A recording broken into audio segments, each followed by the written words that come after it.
अर्थशास्त्री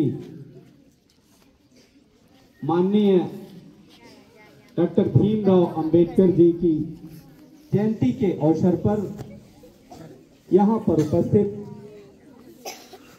विद्यालय के प्रबंध निदेशक, प्रधानाचार्य, संरक्षक और सभी शिक्षक एवं शिक्षिकाएं, प्यारे बच्चों, चतुर्थ श्रेणी के कर्मचारी और लिपिक वर्ग के हमारे सभी साथी, हम सभी जानते हैं कि डॉक्टर भीमराव अंबेडकर जी का जन्म 14 अप्रैल 1891 को मध्य प्रदेश के महू जिले में हुआ था और उन्होंने 1891 से लेकर के 1956 के मध्य तक भारतीय संविधान के क्षेत्र में, समाज सुधार के क्षेत्र में, जागरूकता के क्षेत्र में विशेष योगदान दिया है। यदि आज डॉक्टर भीमराव अंबेडकर जी ना होते तो शायद हम लोग यहां पर उपस्थित ना होते, क्योंकि उनकी वजह से आज जो शोषितों को, वंचितों को शिक्षा मिली है, क्योंकि उन्होंने कहा था कि शिक्षा आर्थिक और सामाजिक विकास की धुरी है। प्यारे बच्चों, बिना शिक्षा के हमारी अंतर्निहित भावनाओं का विकास नहीं हो सकता है।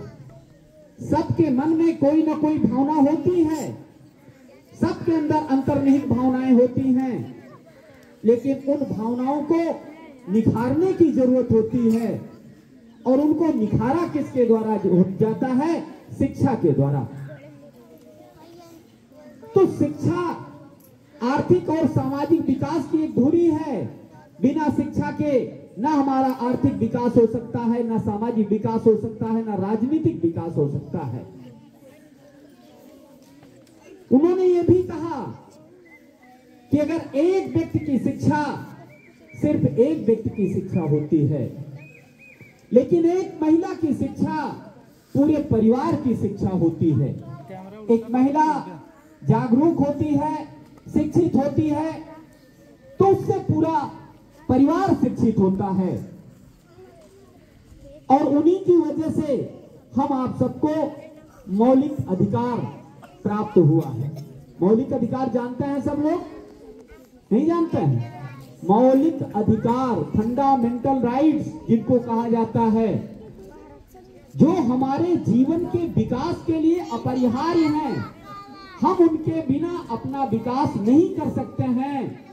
उन मौलिक अधिकारों को दिलवाने का कार्य डॉक्टर भीमराव अंबेडकर जी का है। मैं उनको आज इस 14 अप्रैल 2025 को सत सत नमन करता हूं, प्रणाम करता हूं कि उन्होंने समाज को एक नई दिशा देने का कार्य किया है।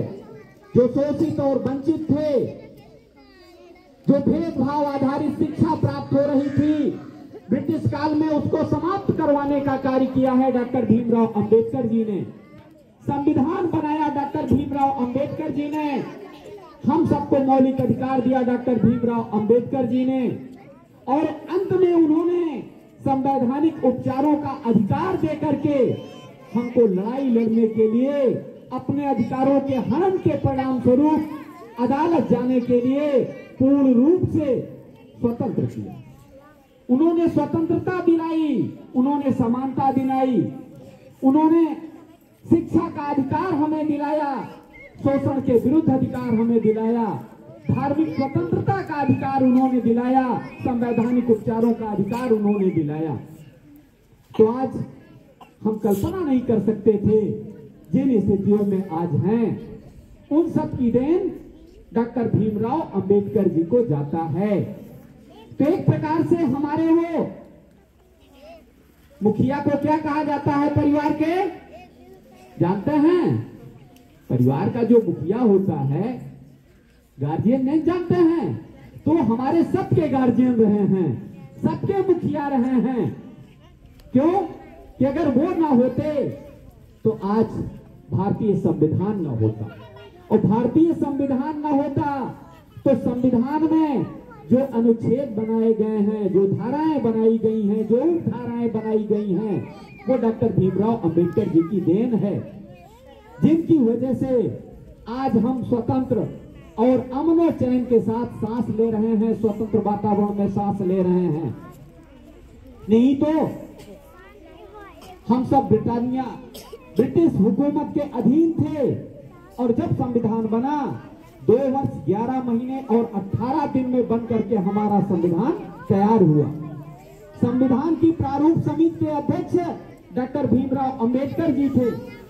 उन्हीं की वजह से, चूंकि वो कानूनविद थे, एक अर्थशास्त्री थे, जिनकी वजह से आज हमारा संविधान हम सबकी देखरेख करने का कार्य करता है। सरकारें चलती हैं तो संविधान के अनुसार चलती हैं। संविधान ना होता तो हम लोगों के साथ भेदभाव हुआ करता। उन्होंने धर्म आधारित, जाति आधारित, लिंग आधारित, भाषा आधारित शिक्षा के भेदभाव को समाप्त किया। पहले सबको शिक्षा प्राप्त नहीं होती थी, यहां तक कि पुरुष और महिलाओं के बीच एक खाई थी, जिसको उन्होंने पाटने का कार्य किया, समाज को सुधारने का कार्य किया है, लोगों को जागरूक करने का कार्य किया है, जिसकी वजह से आज हम सभी प्रत्येक वर्ष 14 अप्रैल को डॉक्टर भीमराव अंबेडकर जी के जन्म शती को हम मनाने का कार्य करते हैं। जन्म दिवस के रूप में हम उनको मनाने का कार्य करते हैं, और उस दिन हम उनको प्रणाम करते हैं, सत सत नमन करते हैं, जिनकी वजह से आज हम सभी स्वतंत्र हैं और एक स्वतंत्र वातावरण में रह करके अच्छी शिक्षा प्राप्त करते हुए अच्छे अच्छे पदों को हम प्राप्त कर रहे हैं। चाहे हमारी बेटियां हों और चाहे हमारे बेटे हों, सबको समान अधिकार प्राप्त हुआ है। तो शिक्षा में भेदभाव रहित शिक्षा दिलाने का कार्य डॉक्टर भीमराव अंबेडकर जी ने किया था। मैं ज्यादा न कह करके इन्हीं शब्दों के साथ उनके चरणों में अपने शीश को नवाते हुए उनको मैं सतत सत सत नमन करते हुए, प्रणाम करते हुए आप सभी से उम्मीद करता हूं कि डॉक्टर भीमराव जी के द्वारा बनाए गए संविधान का हम अक्षरशः पालन करते हुए अपने दायित्वों का भी निर्वहन करेंगे। अगर हमें अधिकार मिला है तो हम सबके दायित्व भी निर्धारित किए गए हैं, तो हम अपने दायित्वों का निर्वहन करते हुए भावी भविष्य का निर्माण करेंगे और समाज का हम निर्माण करेंगे। एक अच्छे समाज के निर्माता के रूप में हम जाने जाएंगे और समाज के प्रति जो हमारे कर्तव्य हैं, अपने कर्तव्यों का हम बखूबी निर्वहन करेंगे। इन्हीं शब्दों के साथ मैं अपनी वाणी को विराम देता हूं। जय हिंद, जय भारत, जय अम्बेडकर।